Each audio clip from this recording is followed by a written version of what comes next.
थोड़ी देर रेस्ट करती हूँ।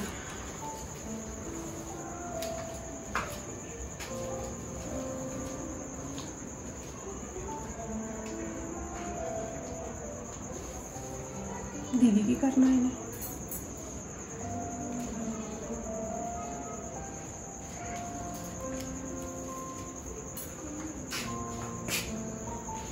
प्रीति मैनू गल पुछनी।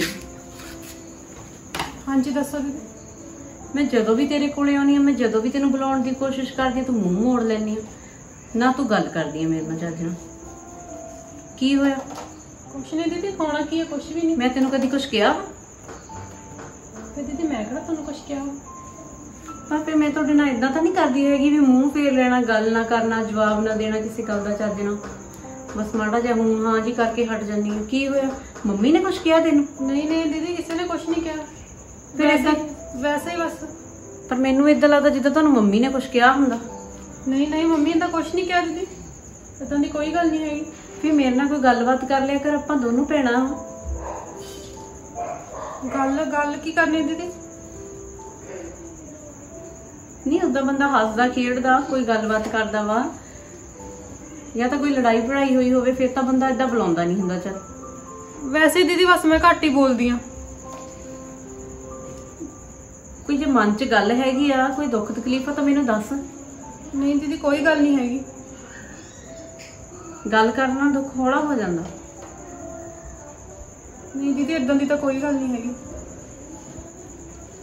मम्मी कुछ कहंदी है तेनू? नहीं मम्मी तो कुछ नहीं कहा। लड़दी लुड़दी तो नहीं करना? नहीं नहीं कोई गल नहीं हैगी इदां दी। काम कुम सही कर लेने हो? हाँ जी सारा काम करदी हां।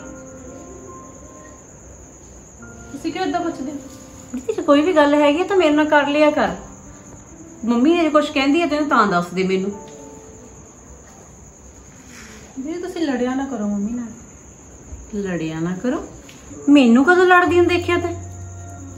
बस मैनू इदां महसूस जा होया भी तुसीं लड़ाके जे हो। मैं कदे तेनू नहीं 3-5 कही, मैं कदी किसी नाल लड़ी नहीं हैगी। फिर बंदा किद्दां इदां अंदाजा ला दूगा? तू तो हजे मेरे नाल वरतिया भी नहीं गा। बस दीदी मैं तुहानू यही कहूंगी भी तुसीं लड़िया ना करो बस। पर ये तो गल पक्की आ प्रीति, इत्थों तेरी जाहिर हुंदी कि तेनू मम्मी ने कुछ कहा। नहीं दीदी मम्मी तो कुछ नहीं कहा हैगा, मैं वैसे ही गल करदी हां। प्रीति जो भी तेरे दिल च गल है ना मैनू अज दस दे। मम्मी भी नहीं अज घरे हैगी, मैं तेरियां वड्डियां भैणां वर्गी हां। जो तेरे दिमाग च है ना मैनू सारी गल दस दे। जो तू मेरे नाल बोलदी नहीं मैनू बड़ा दुख लगदा। मैनू इदां फील हुंदा कि मैं तां इहनू कदी कुछ कहा ही नहीं गा, ये मेरे नाल इदां करदी है। मेरी भैन बिल्कुल तेरे वर्गी है, मैनू तेनू उदां दा ही मैनू तेरे तो फील हुंदा वा। वो तो तुहाडी गल ठीक आ दीदी, पर मम्मी तो कहंदी सी भी तुसीं बहुत लड़ाके हो, उन्होंने तुहानू तां ही अड्ड कीता वा। प्रीति तेनू अपनी तो दसती मम्मी ने, पर ये नहीं दस्सिया है कि मैं तो कदी मम्मी नू अज तक कुछ कहा ही नहीं सी। मैं तो सारा काम करदी सी। एक दिन बस मैं माड़ा जिहा भांडे छड्ड के पै के गई अंदर जाके, मेरी ढूंही बहुत दुखदी सी ते तां करके मैं कहा चल मैं ठहर के भांडे धो। इन्ने दे विच ही मेरे नाल लड़ पई। बस माड़ी मोटी छोटी छोटी गल तो ही लड़दी रहना बस बगैर मतलब तो ही। मैं तो कदी उन्होंने कुछ कहा ही नहीं सीगा। दीदी मैनू मम्मी ने कहा सीगा भी तू उन्होंने बुलाउणा नहीं हैगा, भी ये बहुत लड़ाकी है, निक्की निक्की गल ते लड़ पैंदी है। नहीं उन्होंने मैनू खुद सब ते मेरे नाल लड़ के मैनू खुद अलग किया। उन्होंने आप, मैं कहंदा नहीं कहंदी सी कि मैं अलग होना वा ना, मैं कदे लड़दी सी उन्हां नाल। वो मैनू हमेशा बोलदे सी, मैं फिर भी चुप कर जांदी सी भी नहीं वड्डे आ वड्डे आ वड्डे आ। पर बंदा किन्नी कि देर बर्दाश्त करी जावे। पर मम्मी ने इदां क्यों किया? मैनू एक पासे दी भी गल दसी, ये क्यों नहीं दस्सिया हैगा भी उन्होंने क्यों घरों कड्ढिया वा? हाले तो प्रीति तू देखी इन्हां दे रंग इन्ने वधिया भी नहीं हैगे कि ये प्यार नाल तेरे नाल रही जाणगे। कोई ना कोई मतलब ही होना। तेनू प्रीति जल्दी ही पता लग जू भी गलत कौन आ ते सही कौन आ। मैं तो बस यही गल चाहुंदी सी कि तू मेरे नाल भैणां वांगू वरते, आपां एक दूजे नाल दुख सुख साझा करिए। बाकी तेरी मर्जी आ बुलाउणा ना बुलाउणा, मैं तो यही कह सकदी। नहीं दीदी आपां भैणां वांगू वरतांगे, कोई ना मैनू पता लग जू हौली हौली की सही है की गलत है। चल ठीक है प्रीति, मैं तो तेन दसना ही सी। चल मम्मी ने इदां क्यों किया फिर?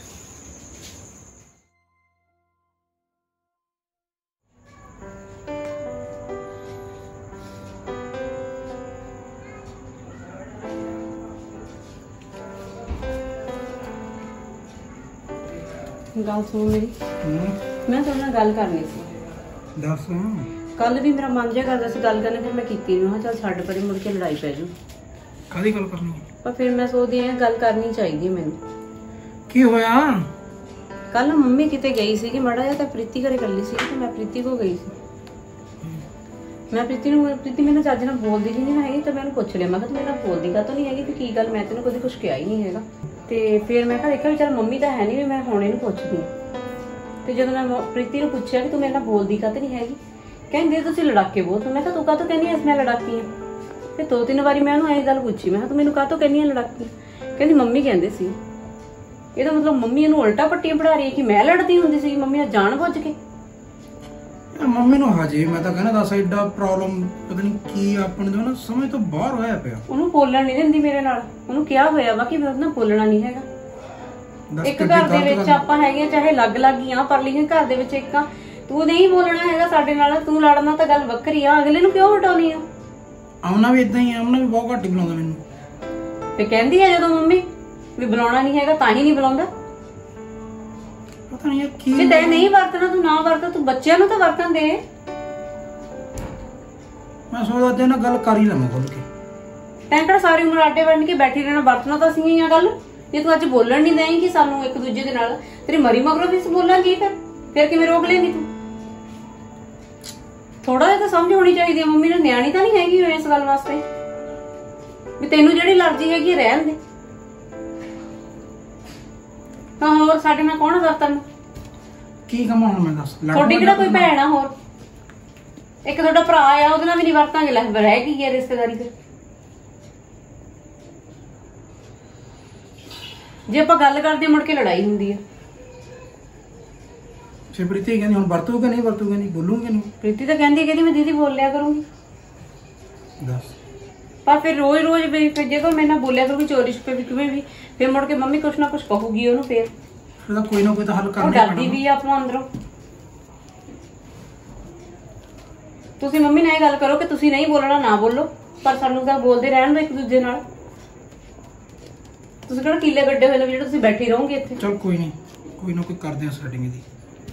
ਇਦਾਂ ਨਹੀਂ ਗੱਲ ਬਣਨੀ। ਪਹਿਲਾਂ ਤਾਂ ਨਹੀਂ ਤਾਂ ਰੋਜ਼ ਹੀ ਇੱਕ ਦੂਜੇ ਸਿਰ ਪਾੜੇ ਹੋਣਗੇ ਇਸ ਹਿਸਾਬ ਨਾਲ ਤਾਂ। ਉਹੀ ਤਾਂ ਗੱਲ ਆ। ਕਿੰਨਾ ਦੁੱਖ ਲੱਗਦਾ ਇਸ ਗੱਲ ਦਾ ਕਿ ਬੰਦਾ ਨਜਾਇਜ਼ ਹੀ ਬੇਫਜ਼ੂਲ ਦੇ ਵਿੱਚ ਮੇਰੇ ਬਾਰੇ ਗਲਤ ਬੋਲ ਕੇ ਕੰਨ ਭਰਦਾ ਵਾ ਉਹਦੇ। ਚਲ ਤੂੰ ਟੈਨਸ਼ਨ ਨਾ ਲੈ, ਚਲ ਉੱਠ, ਮੈਂ ਕਰਦਾ ਗੱਲ ਉਹਦੇ ਨਾਲ, ਮੰਮੀ ਨਾਲ। ਮੈਂ ਤਾਂ ਨਾ ਉੱਥੇ ਪਹਿਲੀ ਵਾਰ ਗਈ ਸੀ, ਉੱਥੇ ਇੰਨਾ ਹਾਸਾ ਨਿਕਲਿਆ ਕੁਛ। ਅੱਛਾ, ਸਮਝ ਨਹੀਂ ਆਈ ਵੀ ਇਹ ਕੀ ਕਰੀ ਜਾਂਦੇ ਆ। ਅੱਛਾ ਤੁਸੀਂ ਗਏ ਹੋ ਕਦੀ ਉਧਰ? ਨਹੀਂ ਮੈਂ ਨਹੀਂ ਗਈ ਹੈਗੀ। ਕੋਈ ਨਾ ਆਪਾਂ ਹੁਣ ਇਕੱਠੇ ਚੱਲਾਂਗੇ। ਹਾਂ ਸਹੀ ਗੱਲ, ਆਪਾਂ ਇਕੱਠੇ ਹੀ ਚੱਲਾਂਗੇ। ਤੁਸੀਂ ਨਾ ਇਕੱਠੇ ਨੂੰ ਮਜ਼ਾ ਆਊਗਾ। ਹਾਂ ਗੱਲ ਤਾਂ ਸਹੀ, ਪਰ ਮੇਰੀ ਮੰਮੀ ਵੀ ਨਹੀਂ ਸਮਝਦੀ। ਮੰਮੀ ਨੂੰ ਕੀ ਕਹਿ ਕੇ ਜਾਓਗੇ? ਬਾਰੋ ਬਾਰੀ ਨਾ ਮੈਂ ਬਾਹਰ ਪਹਿਲਾਂ ਨਿਕਲ ਜੂਗੀ, ਤੁਸੀਂ ਬਾਅਦ ਚ ਪਤਾ ਹੀ ਨਹੀਂ ਲੱਗੂਗਾ। ਹਾਂ ਸਹੀ ਗੱਲ ਹੈ, ਬੋਲਦੀ ਆ ਤਾਂ ਹੈ ਨਹੀਂ ਆ। ਸਹੀ ਗੱਲ ਆ। ਚੱਲਣਾ ਜਦੋਂ ਆਪਾਂ ਜਾਣਾ ਨਾ, ਮੰਮੀ ਨੂੰ ਪਤਾ ਹੀ ਨਹੀਂ ਲੱਗਣਾ ਹੈਗਾ। ਦੇਖੀ ਸਹੀ ਮੰਮੀ ਕੀ ਸੋਚਦੀ ਆ ਵੀ ਆਪਾਂ ਨੂੰ ਬੋਲੋ ਨਾ ਹਟਾ ਲੋਗੇ। ਕੋਈ ਗੱਲ ਨਹੀਂ, ਦੱਸਾਂਗੀ ਮੰਮੀ ਨੂੰ। ਸਿਖਾ ਲੈ ਇਹਨੂੰ ਕਰਨਾ ਆਪਦਾ ਯਾਰ। ਕੀ ਤੈਨੂੰ ਮੈਂ ਕੀ ਕਿਹਾ ਸੀ? ਕੀ ਕਿਹਾ ਸੀ ਤੈਨੂੰ ਮੈਂ? ਮੰਮੀ ਉਹ ਫੁੱਟ ਕੁਛ ਮੂੰਹੋਂ। ਮੰਮੀ ਉਹ ਤੁਹਾਨੂੰ ਕੁਝ ਕਹਿੰਦੀ ਆ ਜਾਂ ਮੈਂ ਕਦੀ ਤੁਹਾਨੂੰ ਹੁਣ ਕੁਝ ਕਹਿੰਦੀ? ਤੈਨੂੰ ਹੁਣ ਕੁਛ ਬੁਲਾਇਆ ਮੈਂ? ਨਹੀਂ ਮੇਰੀ ਗੱਲ ਦਾ ਜਵਾਬ ਦਿਓ ਪਹਿਲਾਂ ਤੁਸੀਂ। ਪਹਿਲਾਂ ਮੈਂ ਤੈਨੂੰ ਬੁਲਾਇਆ? ਉਹ ਮੇਰੇ ਨਾਲ ਆ, ਮੈਂ ਉਹਦੇ ਨਾਲ ਗੱਲ ਕਰਦੀ। ਉਹ ਮੇਰੇ ਨਾਲ ਵੀ ਆ, ਮੇਰੀ ਕੋਈ ਉਹਨਾਂ ਲੜਾਈ ਨਹੀਂ ਹੋਈ। ਤੁਹਾਡੇ ਨਾਲ ਜੋ ਹੋਇਆ ਹੋਇਆ ਲੜਾਈ ਹੋਈ ਆ, ਪਰ ਇਹਨੂੰ ਜੋ ਮੈਂ ਕਿਹਾ ਵਾ ਤੂੰ ਮੇਰੇ ਕਹਿਣੇ ਚ ਨਹੀਂ ਚਲਦੀ। ਤੈਨੂੰ ਮੈਂ ਕੀ ਕਿਹਾ ਸੀ? ਘਰ ਦੇ ਵਿੱਚ ਰਹਿੰਦੇ ਹਾਂ ਤਾਂ ਅਸੀਂ ਬੋਲਾਂਗੇ। ਉਹ ਜਵਾਬ ਨਹੀਂ ਦਿੰਦੀ, ਤੇਰੇ ਜਵਾਨ ਜ਼ਿਆਦਾ। ਹਾਂ ਮੇਰੀ ਜਵਾਨ ਲੱਗੀ ਹੋਈ ਆ। ਹਰੇਕ ਨੂੰ ਦਬਾਓ ਨਾ ਤੁਸੀਂ। ਤੈਨੂੰ ਆ ਦਬਾਇਆ ਹੈ, ਤੈਨੂੰ ਇਹ ਆਪ ਹੀ ਦੇਖ ਲੂੰਗੀ ਹੁਣ ਕਿਵੇਂ ਜਵਾਨ ਚੱਲ। ਪਹਿਲਾਂ ਦਬਾਇਆ ਹੀ ਹੋਇਆ ਸੀ ਮੈਨੂੰ, ਤੇ ਹੁਣ ਤੁਸੀਂ ਉਹਨੂੰ ਵੀ ਹਟਾ ਲਿਆ ਬੋਲਣ ਤੋਂ। ਮੰਮੀ ਪਹਿਲਾਂ ਮੈਨੂੰ ਇਹ ਦੱਸੋ, ਤੁਹਾਡੀ ਲੜਾਈ ਕਿਹੜੀ ਗੱਲ ਦੀ ਆ? ਕਿਉਂ ਲੜਦੇ ਹੋ ਤੁਸੀਂ? ਨਹੀਂ ਹੁਣ ਤੈਨੂੰ ਮੈਂ ਕਿਹਾ ਸੀ ਵੀ ਇਹਦੇ ਕੋਲ ਨਹੀਂ ਬਹਿਣਾ, ਤੂੰ ਕਿਉਂ ਨਹੀਂ ਸੁਣਦੀ? ਮੈਨੂੰ ਇਹ ਦੱਸ ਪਹਿਲਾਂ। ਕਿਉਂ ਨਹੀਂ ਬਹਿਣਾ ਮੰਮੀ, ਇਹ ਦੱਸੋ ਮੈਨੂੰ ਪਹਿਲਾਂ। ਲੱਗੀ ਨਾ ਉਹਦੇ ਵਾਂਗੂ ਜਵਾਨ ਚਲਾਉਣ। ਮੈਂ ਤਾਂ ਹੀ ਤੈਨੂੰ ਕਿਹਾ ਸੀਗਾ ਵੀ ਨਹੀਂ ਬਹਿਣਾ ਉਹਦੇ ਕੋਲ। ਮੰਮੀ ਇਹ 'ਚ ਜਵਾਨ ਚਲਾਉਣ ਵਾਲੀ ਕਿਹੜੀ ਗੱਲ ਹੈ? ਮੈਂ ਤੈਨੂੰ ਪੁੱਛਦੀ ਹੋਈ ਆ ਵੀ ਕੀ ਗੱਲ ਹੋਈ ਸੀ, ਮੈਨੂੰ ਦੱਸੋ ਤਾਂ ਸਹੀ। ਇਹਨੇ ਤੈਨੂੰ ਸਿਖਾ ਕੇ ਤੇਰੇ ਇਦੋਂ ਵੀ ਵੱਡੀ ਜਵਾਨ ਲਾ ਦੇਣੀ ਹੈ ਜਿੱਡੀ ਆਪਦੇ ਲੱਗੀ। ਮੰਮੀ ਦੀਦੀ ਨੇ ਮੈਨੂੰ ਕੁਝ ਨਹੀਂ ਸਿਖਾਇਆ ਹੈਗਾ। ਮੈਂ ਕੀ ਸਿਖਾਉਣਾ? ਤੁਸੀਂ ਸਿਖਾਇਆ ਹੋਇਆ ਸੀਗਾ। ਮੇਰੇ ਬਾਰੇ में गलत बोल बोल के ਇਹਨੂੰ कि मैं अच्छा, लड़दी तू हूं हजे भी नहीं हटती है ना। कि मैं लड़दी थी मैं हम तो आए घर खराब कर दे। ਘਰ ਤਾਂ ਮੰਮੀ ਪਹਿਲਾਂ ਦਾ ਹੀ ਖਰਾਬ ਆ, ਹੁਣ ਤਾਂ ਨਹੀਂ ਖਰਾਬ ਹੋਇਆ तेरा ਹੈਗਾ। ही किता है ਜਦਾਂ ਤੁਸੀਂ ਮੈਨੂੰ ਲੱਗ ਕੀਤਾ ਨਾ ਜਦਾਂ ਹੀ ਘਰ ਖਰਾਬ ਆ। ਜੇ ਤੁਸੀਂ ਮੈਨੂੰ ਉਹਦਾ ਲੱਗ ਨਾ ਕਰਦੇ ਤਾਂ ਅਸੀਂ ਇਕੱਠੀਆਂ ਰਹਿੰਦੇ ਹੁਣ ਅਸੀਂ। ਉਹੀ ਤਾਂ ਤੈਨੂੰ ਦੁੱਖ ਹੋ ਗਿਆ। ਤੁਸੀਂ ਤਾਂ ਹੀ ਤਾਂ ਹੁਣ ਤੂੰ ਨਾਲ ਰਲਾ ਲਈ ਹੈ। ਤੁਸੀਂ ਕਦੇ ਘਰ ਦੇ ਵਿੱਚ ਰਸੋਈ ਦੇ ਵਿੱਚ ਕਾਸੇ ਵਿੱਚ ਕੰਮ ਨਹੀਂ ਕਰ ਸਕਦੇ। ਤੁਸੀਂ ਸਭ ਵਿਹਲੇ ਬੈਠ ਕੇ ਆਰਾਮ ਨਾਲ ਖਾਂਦੇ ਜੇ ਪਿਆਰ ਨਾਲ ਰੱਖਦੇ ਮੈਨੂੰ ਵੀ। ਅੱਛਾ ਮੇਰੇ ਨਾਲ ਜਦੋਂ ਮੈਂ ਨਹੀਂ ਪਿਆਰ ਨਾਲ ਰੱਖਿਆ। ਹਾਂ ਨਿੱਕੀ ਨਿੱਕੀ ਗੱਲ ਤੇ ਲੜਦੇ ਰਹਿੰਦੇ ਸੀ ਬਗੈਰ ਕੀ ਮਤਲਬ ਲੜਦੀ ਸੀ? ਕੀ ਹੁੰਦਾ ਸੀ ਜਿਵੇਂ ਜਿਵੇਂ ਤੂੰ ਲੁੱਟੀ ਰਹਿੰਦੀ ਸਾਰਾ ਸਾਰਾ ਕੰਮ ਕਰਕੇ ਪੈਂਦੀ ਸੀ ਮੰਮੀ ਮੈਂ। ਬੱਚ ਮੈਨੂੰ ਵੀ ਕਰਨਾ ਹੀ ਪੈਂਦਾ ਸੀ। ਕੀ ਕਰਦੇ ਸੀ ਤੁਸੀਂ ਸਾਰਾ ਦੱਸਿਓ ਮੈਨੂੰ। ਕੁਛ ਵੀ ਨਹੀਂ ਸੀ ਕਰਦੀ ਮੈਂ ਤਾਂ ਅੱਜ ਤੱਕ ਕੀਤਾ ਨਹੀਂ। ਹਾਂ ਵੇ ਕੀ ਕਰਦੇ ਸੀ ਮੈਨੂੰ ਵੀ ਦੱਸ ਦਿਓ। ਨਾ ਇਹ ਪਾਲੇ ਨਹੀਂ ਮੈਂ ਤਾਂ ਕੀਤਾ ਹੀ ਨਹੀਂ। ਮੈਂ ਉਹਨਾਂ ਦੇ ਟਾਈਮ ਦੀ ਗੱਲ ਨਹੀਂ ਕਰਦੀ ਸੀ, ਮੈਂ ਤਾਂ ਉਦੋਂ ਦੀ ਗੱਲ ਕਰਦੀ ਜਦੋਂ ਮੈਂ ਆਈ ਸੀ। ਵੀ ਉਦੋਂ ਬਾਅਦ ਤੋਂ ਮੈਂ ਕੁਝ ਕਰਵਾਇਆ ਸਿਰਫ ਉਸ ਦਿਨ ਮੈਂ ਤੁਹਾਨੂੰ ਇੱਕ ਮਿੰਟ ਪੈ ਕੇ ਗਈ, ਤੁਹਾਨੂੰ ਉਦਾਂ ਹੀ ਚ ਮੱਚ ਗਏ ਤੁਸੀਂ ਕਿ ਹਾਂ ਹੁਣ ਤੋਂ ਪੈ ਗਈ। ਤਮੀਜ਼ ਦੇਖ ਲੈ। ਹੁਣ ਤਾਂ ਸ਼ਰਮ ਖਾ ਲਾ। ਹੁਣ ਤਾਂ ਉੱਠ ਕੇ ਤਰਪਾ ਚੱਲ ਗਏ ਆ ਜਾ। ਕਾਹਦੀ ਸ਼ਰਮ ਖਾਣੀ ਹੈ? ਤੁਸੀਂ ਸ਼ਰਮ ਖਾਓ ਵੀ ਤੁਸੀਂ ਪਰੇ ਕਰ ਜਾਓ ਮੇਰੇ ਤੋਂ। ਆਪਾਂ ਜਾਣਾ ਨਹੀਂ ਮੰਮੀ ਆਪਾਂ ਰਲ ਕੇ ਰਵਾਂਗੇ, ਇਕੱਠੇ ਰਵਾਂਗੇ, ਮੰਨ ਜੋ ਮੇਰੀ ਗੱਲ, ਆਪਾਂ ਚੰਗੇ ਰਵਾਂਗੇ ਮੰਮੀ। ਇਕੱਠ 'ਚ ਫਾਇਦਾ ਹੁੰਦਾ। ਨਹੀਂ ਜਾਣਾ ਦੋੜ ਉੱਠ ਕੇ ਮੰਮੀ ਮੰਮੀ ਕਿੱਥੇ ਤੁਸੀਂ ਜਾਣਾ? ਸਮਝਦੇ ਨਹੀਂ ਹੈਗੇ ਗੱਲ ਨੂੰ ਮੈਂ ਕੀ ਕਹਿੰਦੀ ਆ। ਮੈਂ ਨਹੀਂ ਤੇਰੀ ਸੁਣਨੀ। ਕਿੱਥੇ ਜਾਣਾ ਮੰਮੀ ਉਹਨੇ? ਉਹਨੂੰ ਮੈਂ ਕਿਹਾ ਵੀ ਇੱਧਰ ਚੱਲ। ਕਿਉਂ? ਜੇ ਆਪ ਆਓ ਮੈਂ ਉਹਨੂੰ ਬੋਲਣ ਲਾ ਤਾਂ ਉਹ ਵੀ ਬੋਲਦੀ ਆ। ਅੱਛਾ ਇਹ ਨਹੀਂ ਲਾਇਆ ਬੋਲਣ। ਮੈਨੂੰ ਇੱਕ ਗੱਲ ਦੱਸ, ਅਮਨਾ ਵੀ ਨਹੀਂ ਮੇਰੇ ਨਾਲ ਸਹੀ ਤਰੀਕੇ ਨਾਲ ਬੋਲਦਾ, ਉਹਨੂੰ ਮੈਂ ਹਟਾ ਲਿਆ? ਕਿਉਂ ਇਹ ਘਰ ਵਾਲੇ ਨੇ ਹਟਾਤਾ? ਫਿਰ ਜਦ ਇਹਦੀ ਬੋਲੀ ਨਹੀਂ ਚੰਗੀ ਹੈ ਫਿਰ ਉਹ ਬੋਲੂਗਾ ਕਿ ਬੇਇੱਜ਼ਤੀ ਥੋੜੀ ਕਰਾਉਣੀ ਆ। ਉਹਨੇ ਮੇਰੀ ਬੇਇੱਜ਼ਤੀ ਕਰੀ ਜਾਂਦੀ। ਥੋੜੀ ਸ਼ਰਮ ਕਰ ਲਾ। ਹੁਣ ਤੂੰ ਇੱਕ ਗੱਲ ਤਾਂ ਸੋਚ ਲੈ ਕਮ ਸੇ ਕਮ, ਜੇ ਦੋ ਇਕੱਠੀਆਂ ਖੁਸ਼ ਨੇ ਤੈਨੂੰ ਕੀ ਪ੍ਰੋਬਲਮ ਆ? ਸਗੋਂ ਤੂੰ ਵੀ ਰਲ ਕੇ ਬੈਠ, ਖੁਸ਼ੀ ਖੁਸ਼ੀ ਨਾਲ ਬੈਠੋ। ਆਪਣਾ ਘਰ ਆ, ਘਰ ਦਾ ਤੂੰ ਤਾਂ ਜਲੂਸ ਕੱਢਿਆ ਪਿਆ ਵਾ। ਮਾੜਾ ਮੋਟਾ ਦੇਖ ਲੈ ਕਮ ਸੇ ਕਮ। ਮੰਮੀ ਆਪਾਂ ਰਲ ਕੇ ਰਵਾਂਗੇ, ਤਬਾਕ ਰਹੂਗਾ ਆਪਣੇ ਵਿੱਚ। ਤੂੰ ਤਾਂ ਚੁੱਪ ਕਰ, ਤੂੰ ਤਾਂ ਬੋਲ ਹੀ ਨਾ। ਮੇਰਾ ਪੁੱਤ ਮੈਨੂੰ ਤੇ ਮੇਰੀ ਗੱਲ ਸੁਣ ਲੈ, ਐਦਾਂ ਹੀ ਬਸ ਮੰਮੀ ਨੂੰ ਪਤਾ ਨਹੀਂ ਮੇਰੇ ਤੋਂ ਕੀ ਪ੍ਰੋਬਲਮ ਸੀ। ਮੰਮੀ ਉਹੀ ਮੈਂ ਤੈਨੂੰ ਇੱਕ ਗੱਲ ਮੈਂ ਕੋਈ ਗਲਤ ਗੱਲ ਕਹਿਣੀ ਹੁਣ ਇਹਨੇ ਮੈਨੂੰ ਸਾਰੀ ਗੱਲ ਦੱਸੀ ਆ। ਜੇਕਰ ਮੈਨੂੰ ਇੱਕ ਗੱਲ ਦੱਸ, ਪਹਿਲਾਂ ਤੂੰ ਵੀ ਕਿਸੇ ਟਾਈਮ ਨੋ ਸੀ। ਇੱਕ ਗੱਲ ਦਾ ਜਵਾਬ ਦੇ ਛੋਟਾ ਜਿਹਾ ਮੈਂ ਪੁੱਛਦਾ, ਜਦੋਂ ਥੱਕ ਗਈ ਕੰਮ ਕਰਕੇ ਵਿਹਲੀ ਹੋ ਗਈ, ਕੀ ਤੇਰਾ ਫਰਜ਼ ਨਹੀਂ ਜੇ ਪੈ ਜਾਵੇ ਕੋਈ ਪ੍ਰੋਬਲਮ ਆ? ਕੰਮ ਕਰਕੇ ਪੈਂਦੀ ਸੀ। ਇਹ ਤਾਂ ਭਾਂਡੇ ਵੀ ਪਏ ਸੀ ਮੰਜਣ ਵਾਲੇ ਅੱਜ। ਤੇ ਉਹਨੇ ਕਹਿਤਾ ਤਾਂ ਮੈਂ ਥੋੜੀ ਦੇਰ ਰੋਕ ਕੇ ਮਾਂਜ ਦਿੰਦੀ ਸੀ। ਕੀ ਗੱਲ ਹੋ ਗਈ ਸੀ? ਪਹਿਲਾਂ ਤਾਂ ਨਹੀਂ ਕਦੇ ਪਏ ਦੇਖੇ। ਹਜੇ ਮੈਂ ਰੋਟੀ ਖਾਣੀ ਸੀਗੀ ਉਦੋਂ। ਹੋ ਸਕਦਾ ਉਹ ਮੈਨੂੰ ਇਹ ਸੋਚਿਆ ਹੋਵੇ ਚੱਲ ਇਕੱਠੇ ਧੋ ਦੂੰਗੀ। ਮਾੜੀ ਗੱਲ ਪਏ ਤੂੰ ਲੱਗ ਕਰਤਾ ਮੰਮੀ। ਇੱਕ ਵਾਰ ਸੋਚਿਆ? ਹੁਣ ਤੂੰ ਸੋਚਦੇ ਵੀ ਅਸੀਂ ਭਰਾ ਵੀ ਇਕੱਠੇ ਨਾ ਰਹੀਏ। ਰਾਣੇ ਮੇਰੀ ਗੱਲ ਸੁਣ ਲੈ, ਇਹਦੀ ਜਵਾਨ ਵੀ ਬਹੁਤ ਚੱਲਦੀ, ਕੈਂਚੀ ਵਾਂਗੂ ਚੱਲਦੀ। ਮੰਮੀ ਇਹਨੂੰ ਵੀ ਸਮਝਾ ਵੀ ਬੋਲੇ ਨਾ ਇਹਨਾਂ। ਮੇਰੀ ਗੱਲ ਸੁਣੋ। ਇਹ ਨਹੀਂ ਬੋਲਦੀ। ਗੱਲ ਤੂੰ ਬੋਲਣਾ ਬੰਦ ਕਰ ਮੰਮੀ ਪਹਿਲੇ ਤਾਂ। ਮੰਮੀ ਮੇਰੀ ਗੱਲ ਸੁਣੋ, ਉਰੇ ਆਓ ਪਹਿਲਾਂ। ਮੈਂ ਤੁਹਾਨੂੰ ਕੋਈ ਜ਼ਬਾਨ 'ਚੋਂ ਕੋਈ ਗੱਲ ਨਹੀਂ ਫੁੱਟਦੀ। ਹੋਰ ਦੱਸੋ ਕੀ ਕਰ। ਪਰ ਤੁਸੀਂ ਆਪਾਂ ਲੱਗ ਨਹੀਂ ਹੋਣਾ, ਆਪਾਂ ਇਕੱਠੇ ਰਹਿਣਾ। ਬਸ ਕਰੋ ਮੰਮੀ, ਗੁੱਸਾ ਛੱਡ ਦਿਓ। ਛੱਡ ਦਿਓ ਹੁਣ ਗੁੱਸਾ ਮੰਮੀ। ਕੀ ਰੱਖਿਆ ਜਦੋਂ ਮੈਂ ਤੁਹਾਨੂੰ ਕਹਿ ਰਹੀ ਹਾਂ ਕਿ ਮੰਮੀ ਆਪਾਂ ਪਿਆਰ ਨਾਲ ਰਹਾਂਗੇ ਘਰ ਦੇ ਵਿੱਚ, ਵੀ ਗੁੱਸਾ ਛੱਡ ਦਿਓ, ਤੇ ਕੀ ਫਾਇਦਾ? 100 ਕੰਮ ਮੈਨੂੰ ਪੈਂਦੇ ਆ, 100 ਕੰਮ ਮੈਨੂੰ ਪੈਂਦੇ ਆ, 100 ਤੈਨੂੰ ਪੈਣੇ ਆ। ਪਿਆਰ ਨਾਲ ਤਾਂ ਫਿਰ ਕੋਈ ਗੱਲ ਨਹੀਂ ਹੁੰਦੀ। ਫਿਰ ਤਾਂ ਰਹਿ ਹੀ ਰਵਾਂਗੇ। ਮੈਂ ਹੀ ਗੱਲ ਪੁੱਛਦਾ ਵੀ 100 ਕੰਮ ਮੈਨੂੰ ਪੈਣੇ ਆ, 100 ਇਹਨੂੰ ਪੈਣੇ ਆ, 100 ਉਹਨੂੰ ਪੈਣੇ ਆ, 100 ਤੈਨੂੰ ਪੈਣੇ ਆ। ਬਸ ਇਹ ਗੱਲ ਹੁੰਦੀ ਆ ਆਪਣੇ ਦੋਨੋਂ ਤਿੰਨਾਂ ਵਿੱਚ। ਕੁਝ ਵੀ ਆਪਾਂ ਇਕੱਠੇ ਰਹਿੰਦੇ ਆ। ਜੇ ਮੈਨੂੰ ਕੋਈ ਦੁੱਖ ਤਕਲੀਫ ਆ, ਜੇ ਮੈਂ ਤੁਹਾਨੂੰ ਦੱਸਦੀ ਆ ਤਾਂ ਤੁਸੀਂ ਉਸ ਚੀਜ਼ ਨੂੰ ਮੰਨੋ ਵੀ ਹਾਂ ਤੂੰ ਠੀਕ ਨਹੀਂ ਹੈਗੀ। ਚੱਲ ਕੋਈ ਨਾ ਪੁੱਤ, ਤੂੰ ਠਹਿਰ ਕੇ ਮਾਂਜ ਲਈ। ਇੰਨੇ ਚ ਕੀ ਹੋਣ ਲੱਗਿਆ ਮੰਮੀ? ਚਲ ਠੀਕ ਆ। ਇਹਦੇ ਨਾਲ ਤਾਂ ਕੋਈ ਮਾੜੀ ਗੱਲ ਨਹੀਂ। ਤੁਹਾਨੂੰ ਦੋ ਨੋਹਾਂ ਨੇ, ਦੋ ਧੀਆਂ ਮਿਲੀਆਂ ਨੇ ਮੰਮੀ। ਠੀਕ ਨਹੀਂ ਅੱਡ ਅੱਡ ਹੋ ਕੇ ਦਿਲ ਵੀ ਅੱਡ ਅੱਡ ਹੋ ਜਾਂਦੇ ਆ। ਘਰ ਨਹੀਂ ਅੱਡ ਅੱਡ ਹੁੰਦੇ। ਘਰ ਅੱਡ ਹੋਣ ਨਾ ਜੋ ਦਿਲਾਂ 'ਚ ਫਿੱਕ ਪੈ ਜਾਂਦਾ ਨਾ। ਅੱਜ ਤਾਂ ਅਸੀਂ ਘਰ 'ਚ ਤਾਂ ਹੀ ਰਹੇ ਸੀ, ਸ਼ਾਇਦ ਮੰਮੀ ਨੂੰ ਕਦੇ ਸਮਝ ਆ ਜਾਵੇ। ਜੇ ਅਸੀਂ ਕਦੇ ਛੱਡ ਕੇ ਚਲੇ ਜਾਂਦੇ ਨਾ, ਸ਼ਾਇਦ ਕਿਤੇ ਵਾਪਸੀ ਨਾ ਮੁੜ ਜੋਗੇ ਹੁੰਦਾ। ਘਰੇ ਦਾ ਤਾਂ ਹੀ ਰੁਕ ਗਏ ਸੀਗੇ ਵੀ ਕੋਈ ਨਹੀਂ, ਕਿਹੜੇ ਟਾਈਮ ਲਾ ਜਾਂਦਾ। ਮੈਨੂੰ ਵੀ ਬੋਲਦੀ ਤਾਂ ਗੁੱਸਾ ਆਉਂਦਾ। ਹਣੇ ਕਹਿੰਦੀ ਨਹੀਂ ਬੋਲਦੀ, ਫਿਰ ਮੈਂ ਪਾਗਲ ਥੋੜੀ ਜਿਹੜੀ ਕੁਛ ਕਹੂੰਗੀ। ਰਲ ਕੇ ਹੁਣ ਤਾਂ ਤੁਸੀਂ ਤਿੰਨ ਜਾਣੇ ਹੋ, ਕੰਮ ਤੁਹਾਨੂੰ ਲੋੜ ਹੀ ਨਹੀਂ ਪੈਣੀ। ਇੱਕ ਦੂਜੇ ਦਾ ਦੁੱਖ ਦੇਖੋ ਮੰਮੀ। ਜੇ ਕੋਈ ਬੰਦਾ ਤਕਲੀਫ ਨਾਲ ਪਿਆ ਵਾ ਨਾ ਤਾਂ ਉਹਦੀ ਤਕਲੀਫ ਨੂੰ ਸਮਝੋ। ਕੱਲ ਜੇ ਤੈਨੂੰ ਕੋਈ ਪ੍ਰੋਬਲਮ ਆ ਗਈ, ਕੋਈ ਨਹੀਂ ਦੇਖਣਾ ਤੈਨੂੰ।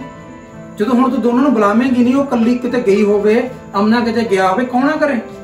ਇਹ ਦੇਖੂਗੀ ਨਹੀਂ ਫਿਰ ਮੈਨੂੰ? ਦੇਖੂਗੀ ਤਾਂ ਹੀ ਦੇਖੂਗੀ ਜੇ ਤੂੰ ਚੱਜ ਨਾਲ ਬੁਲਾਏਂਗੀ ਅਗਲੀ ਨੂੰ। ਮੰਮੀ ਜੇ ਅੱਜ ਤੁਸੀਂ ਸਾਡੇ ਨਾਲ ਪਿਆਰ ਨਾਲ ਰਹੋਗੇ, ਕੱਲ ਨੂੰ ਤੁਹਾਨੂੰ ਕੋਈ ਦੁੱਖ ਤਕਲੀਫ ਹੋਊਗਾ, ਅਸੀਂ ਤੁਹਾਨੂੰ ਤਾਂ ਪੁੱਛਾਂਗੇ। ਜੇ ਅੱਜ ਤੁਸੀਂ ਮੇਰੇ ਨਾਲ ਵੱਡੂ ਖਾਂ ਕਰਦੇ ਹੋਗੇ, ਤੁਸੀਂ ਦੁੱਖ ਤਕਲੀਫ ਚ ਪੈਣੋਗੇ। ਹਮੇਸ਼ਾ ਮੰਮੀ ਮੈਂ ਇਹੀ ਗੱਲ ਕਹਿਣਾ ਵੀ ਆਪਾਂ ਰਲ ਕੇ ਰਹੀਏ, ਮਿਲ ਕੇ ਰਹੀਏ ਬਸ। ਚਲ ਠੀਕ ਆ। ਆਪਣੇ ਦੋਸਤਾਂ ਨੂੰ ਵੀ ਇਹ ਗੱਲ ਕਹੋ ਕਿ ਦੋਸਤੋ ਆਪਾਂ ਘਰ ਦੇ ਵਿੱਚ ਵੰਡ ਵਡਈਆ ਤਾਂ ਕਰ ਲੈਂਦੇ ਆ, ਪਰ ਅਕਸਰ ਨੂੰ ਧੱਕੇ ਹੀ ਪੈਂਦੇ ਜ਼ਿੰਦਗੀ 'ਚ। ਇਸ ਲਈ ਕਦੇ ਵੀ ਯਾਰ ਇਹ ਚੀਜ਼ ਨਾ ਸੋਚੋ ਕਿ ਮਾਂ ਨੇ ਕਹਿਤਾ, ਕਈ ਵਾਰੀ ਹੋ ਸਕਦਾ ਗੁੱਸੇ ਵਿੱਚ ਕਹਿ ਦਿੱਤਾ ਹੋਵੇ, ਪਰ ਇਹਦਾ ਮਤਲਬ ਇਹ ਤਾਂ ਨਹੀਂ ਕਿ ਦਿਲੋਂ ਮਾਂ ਨੂੰ ਦਰਦ ਨਹੀਂ ਹੁੰਦਾ। ਸਾਰਿਆਂ ਨੂੰ ਦਰਦ ਹੁੰਦਾ, ਬੱਚੇ ਨੂੰ ਵੀ ਹੁੰਦਾ, ਮਾਂ ਨੂੰ ਵੀ ਹੁੰਦਾ। ਇਸ ਲਈ ਇਹੋ ਜਿਹਾ ਕਦਮ ਚੱਕਣ ਤੋਂ ਪਹਿਲਾਂ 100 ਵਾਰ ਸੋਚੋ। ਸਾਨੂੰ ਘਰ ਵਿੱਚ ਇਤਫਾਕ ਹੀ ਰੱਖਣਾ ਚਾਹੀਦਾ। ਅਗਰ ਦੋ ਨੌਹਾਂ ਨੇ ਦੋਨਾਂ ਨਾਲ ਸਾਨੂੰ ਇਤਫਾਕ ਰੱਖਣਾ ਚਾਹੀਦਾ, ਐਵੇਂ ਬੇਕਾਰ ਉਹਨਾਂ ਦੇ ਪਿੱਛੇ ਨਹੀਂ ਪੈਣਾ ਚਾਹੀਦਾ। ਬਿਲਕੁਲ। ਉਹਨਾਂ ਨੂੰ ਵੀ ਕੋਈ ਦੁੱਖ ਤਕਲੀਫ ਹੋ ਸਕਦਾ, ਉਹ ਵੀ ਪੈ ਸਕਦੀਆਂ ਨੇ। ਤੇ ਜੇ ਸਾਰੇ ਜਾਣੇ ਆਪਣਾ ਆਪਣਾ ਕੰਮ ਨਿਬੇੜ ਕੇ ਸੁੱਤੇ ਪਏ ਨੇ ਜਾਂ ਵੈਸੇ ਕੋਈ ਦੁੱਖ ਤਕਲੀਫ ਨਾ ਪਏ ਨੇ, ਤਾਂ ਤੁਹਾਨੂੰ ਖਿਜ ਕਿਉਂ ਚੜਦੀ ਆ? ਚੜਨੀ ਨਹੀਂ ਚਾਹੀਦੀ ਇਹ ਖਿਜ। ਪਲੀਜ਼ ਇੱਕ ਦੂਜੇ ਦਾ ਦੁੱਖ ਦਰਦ ਸਮਝੋ। ਬਾਕੀ ਸਾਡੀ ਵੀਡੀਓ ਚੰਗੀ ਲੱਗੀ, ਲਾਈਕ ਸ਼ੇਅਰ ਸਬਸਕ੍ਰਾਈਬ ਜ਼ਰੂਰ ਕਰਿਓ। ਸਤਿ ਸ਼੍ਰੀ ਅਕਾਲ।